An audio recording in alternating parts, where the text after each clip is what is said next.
In the 90s and very early aughts, most manga in North America was sold in comic book stores. While this limited distribution method was fine for some titles, it definitely wasn't the best option for others. Shoujo manga is primarily targeted at girls, and comic shops didn't exactly cater to that demographic. While some publishers experimented with some smaller shoujo projects, they didn't tend to sell very well. Rachel Thorne, formerly Matt Thorne, worked with Viz Communications, now Viz Media, as a translator in the 1990s. She believed that shoujo manga could sell well, but that you had to change how and where it was being sold. In an interview with Publishers Weekly, she stated, quote, "They knew I was interested in shoujo manga, but they said it would be impossible to sell shoujo manga in the US. I started evangelizing. First I told them, this whole business model is unmanageable. You're selling to a subset of a subset. Normal people never walk into comic shops. I said, you should skip the whole leaflet format, publish shoujo manga in paper book form, and get them on the shelves alongside the youth novels or romance novels." The editor laughed out loud. "We could never even get a foot in the door of the big book chains," end quote. But the release of one series started to change that. Sailor Moon's popularity, both on the screen and on the page, helped to convince people that there was an audience for shoujo media. As the audience for anime and manga grew, companies started to see the potential in selling shoujo manga. Mix Entertainment, who would eventually become Tokyopop, had the rights for Sailor Moon. When they released the series in North America,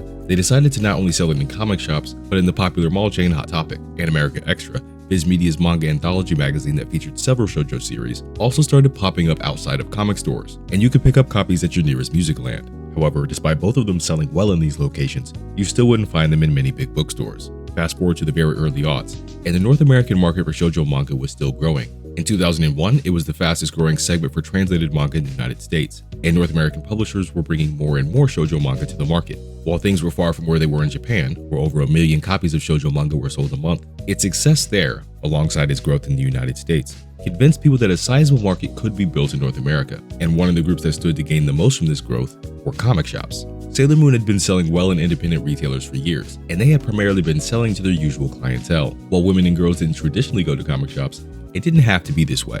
Then a few people at a new, industry-focused pop culture website called ICV2 had an idea. My name is Milton Greep, and I'm the president and founder of ICV2. That was our first year. We were very new, and we were trying to figure out ways to connect advertisers or potential advertisers or sponsors to our audience, which were retailers. And we felt like shoujo, we could see, was expanding in its US audience, both in the anime and manga sides. And we had relationships with some of the companies that were publishing those works in anime and manga form in the US, and felt like there was an opportunity in the comic stores to reach this audience, which was not their traditional audience, but would shop there if they had the right kinds of merchandise and emphasized it properly. On August 5, 2001, ICV2 launched their Grow with Shoujo campaign in collaboration with 4 sponsors: Pioneer Entertainment, Dark Horse Comics, Viz Communications, and Tokyopop. The promotion would feature articles about shoujo manga and how to sell it, free display kits and promotional materials for retailers, and a contest. The Grow with Shoujo display contest would run from August 5th until 5 p.m. on September 5th. The rules were simple. Retailers had to create a display that marketed anime and manga directly to female customers. Once you created the display, you'd submit pictures of it, along with some notes about your store, the display, and how effective it was, to ICV2. And participants would have a chance to walk away with a lot more than free promotional materials and a display. The promotion sponsors were providing more than $6,000 worth of prizes to the 3 stores with the best displays. But why did they decide to run this kind of contest? So we did it primarily as a way to attract a group of advertisers around a single theme. That was a new initiative for us. And we felt that shoujo was a good one because it was on the ascent. It was clearly growing in interest in the States, and that was being reflected in some stores' efforts, but they just needed a little push. So I came up with the idea for this promotion in conjunction with our team. And the man who wrote most of the articles for that campaign was Tom Flynn, who also worked for me in distribution and had been a big champion of anime and manga in the US throughout his career, starting in the 80s and up through his work at ICV2. We came up with a display contest as a way to kind of stimulate retailer interest and to give them a prize for emphasizing shoujo in their stores, and also to show other stores how it could be done successfully. After all the entries were submitted, the judging began. So as a team, it was probably Tom Flynn and I that reviewed those. and made the decision about who to award the prize to. I don't think the sponsors were involved in the judging. I think we did it. And on September 8th, the 3 winners were announced. In third place was Collectible Dreams, a relatively new store located in Selins Grove, Pennsylvania. Their display prominently featured Sailor Moon, but it also featured t-shirts, dolls, and Japanese writing boards.